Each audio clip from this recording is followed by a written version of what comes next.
Rush Limbaugh decided to talk about the Zimmerman case. This is horrific, as I'm sure all of you expect. Let's listen.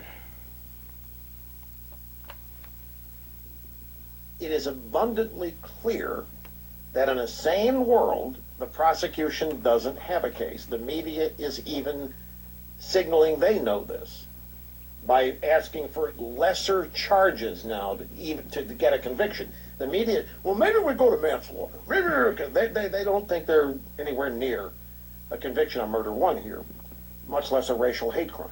If anybody had a crime committed against them and got this thing started, it was Zimmerman.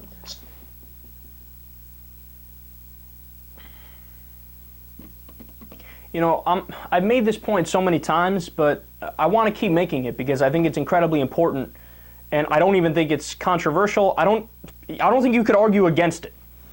Look, I understand if people say, well, you know, I don't know all the facts of the case and I have to remain agnostic, and I don't know whether or not I would convict Zimmerman, but I still feel horrible for Trayvon Martin, who's now dead, and his family who had to suffer that horrible injustice.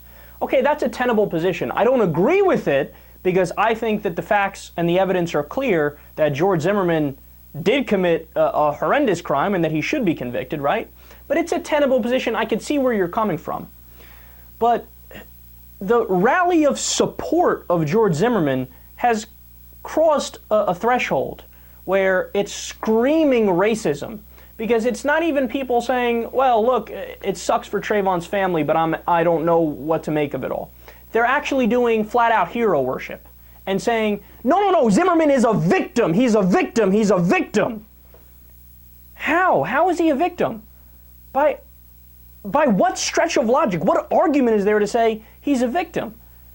He's not a victim at all. Look here. Here's the facts that you need to know when determining what happened that night. Now, we don't know all the specifics, and everybody admits that. Anybody who's honest would admit that. But here's what we do know. George Zimmerman had a history of racial issues, right? And by the way, it showed in his family as well. Now, you can't convict him based on his family, but his brother had some flat-out racist comments on Twitter. It was a huge news story a couple months ago comparing a teenager who killed a baby to Trayvon Martin. Yeah, but Trayvon didn't kill anybody. He got killed. He's the victim. The other case, the guy was the perpetrator. Okay, but put that aside. Zimmerman himself called the police 46 times on black people in the past. 46 times. Is that a pattern of suspicious behavior to you? All right, but put that aside. When he said fucking coon, for example. Now, I love the response. They say, no, he didn't say fucking coon. He said, it's fucking cold.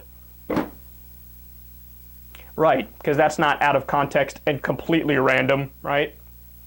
So, but even put aside those two things. He was told to stand down by the cops and he didn't. And he pursued Trayvon Martin. If he had listened to the cops, Trayvon Martin wouldn't be dead today. If he had listened to the police, Trayvon Martin wouldn't be dead today. That's the bottom line. He pursued. What happened from there is an open question. Possibly Trayvon turned around and said, what the fuck are you doing? You're stalking me. And Trayvon started swinging. Now, even if that happened, which I don't know if that happened, I still think that's Trayvon Martin doing self-defense. Because you're being stalked by a creepy guy, you don't know anything about him, and he's all up in your business. Meanwhile, you're just walking home carrying Skittles and iced tea, not bothering a goddamn soul, right? So possibly that happened, or Zimmerman continued pursuing, and Zimmerman was the one who made the first move and either attacked or struck or said the wrong thing or was too aggressive, and that led to the altercation, which ended up killing Trayvon Martin. Under what scenario, based on those facts of reality, should people be singing this guy's praises and act like he had a crime committed against him?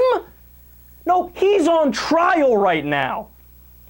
He's not the victim. God, I gotta be honest, man. The racism that exists in the country is worse than I thought. And I knew racism existed, whether it's the pay gap, black people making 83 cents to the white person's dollar for the same work, or the multiple studies that have proved racism with names on a resume, with the exact same work experience, and the white name gets picked over the black name every single time. Look, I knew racism existed, but this is worse than I thought.